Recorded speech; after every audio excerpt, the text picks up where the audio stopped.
CLAT PG 2025 का admission process start हो चुका है और इस वीडियो के अंदर हम लोग डिस्कस करने वाले हैं सबसे इंपॉर्टेंट डिटेल्स जो कि यहाँ पे कंसोर्शियम ने अपनी तरफ से यहाँ पे रिलीज करी है। देखिए यहाँ पे कंसोर्शियम की तरफ से एक एडमिशन नोटिफिकेशन निकाला है जिसमें कि उन्होंने बताया कि 15 जुलाई 2024 से आपका एप्लीकेशन प्रोसेस ओपन हो जाएगा। आपका जो एप्लीकेशन प्रोसेस क्लोज होगा वो 15 अक्टूबर 2024 को होगा, लेकिन इस बात का बहुत बड़ा चांस है कि आपका ये चीज एक्सटेंड हो जाए। तो लेकिन तब भी मैं कहूंगा 15 अक्टूबर तक प्लीज आप लोग अपना फॉर्म भर लीजिएगा। फिर उसके बाद ये जो आपका एग्जाम है ये आपका 1 दिसंबर संडे को 2 से लेकर 4 बजे के बीच में कंडक्ट किया जाएगा और जो आपके पीडब्ल्यूडी स्टूडेंट्स हैं फिजिकली डिसेबल्ड उनके लिए 2 बजे से लेकर 2 यहाँ पे 4:40 तक एग्जाम यहाँ पे चलेगा।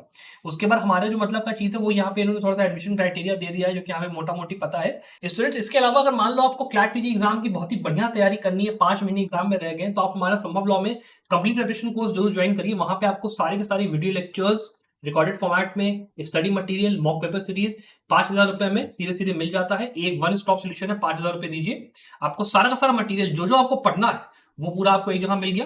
अब आपका काम वहां पे रह जाता है केवल पढ़ाई करने का, ये नहीं सोचना आपको कि मुझे कहां से पढ़ना है कैसे पढ़ना है। सारा सिलेबस हम लोग कवर करके आपको दे देते हैं, आपको जैसे प्रिपरेशन करना है करो। और आपका अगर मेंटोर अगर मुझसे बात करनी है, मेरे गाइडेंस के अंदर पढ़ाई करनी है तो वो प्रोसेस वो सिस्टम भी आपका वहां पे बन जाता है। मैं आपका खुद मेंटोर बन के आपको पूरा गाइड करता हूं। तो अगर आपको वैसे एनरोल करना है आप चेकआउट उसको कर सकते हो। अब चलिए आगे इसके बाद डिस्कस कर लेते हैं नोटिफिकेशन में क्या क्या लिखा है। देखो एलएलबी की डिग्री 50% मार्क्स अगर आप जनरल कैटेगरी हो, 45% मार्क्स अगर आप एससी एसटी पीडब्ल्यूडी स्टूडेंट हो, और साथ में आपका जो फाइनल सेमेस्टर का एग्जाम है, ठीक है ये बात ध्यान रखिएगा, फाइनल सेमेस्टर का जो एग्जाम है 10 सेमेस्टर का वो आपका, या 6 सेमेस्टर का, 3 year LLB 3 semester, 5 year LLB में 10 सेमेस्टर का जो फाइनल एग्जाम है क्वालिफाइंग एग्जाम जो है वो आपका अप्रैल मई 2025 तक अगर क्लियर हो जा रहा है आपका एग्जाम तो आप एलिजिबल हो यहाँ पे अप्लाई करने के लिए।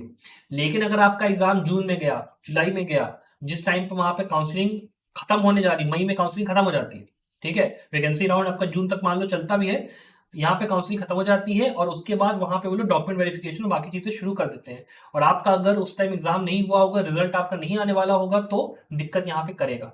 तो मई के बाद अगर हो रहा है तो फिर देख लो भाई आपको किस तरीके से अपना एग्जाम अगर आपको देना है नहीं देना है। कॉलेज में अपने एडमिनिस्ट्रेशन से इस चीज के लिए डिस्कशन जरूर करिएगा। एग्जाम की जो यहाँ पे फीस है वो यहाँ पे 4,000 रुपए है, SC ST PWD BPL candidates के लिए 3,500 रुपए है।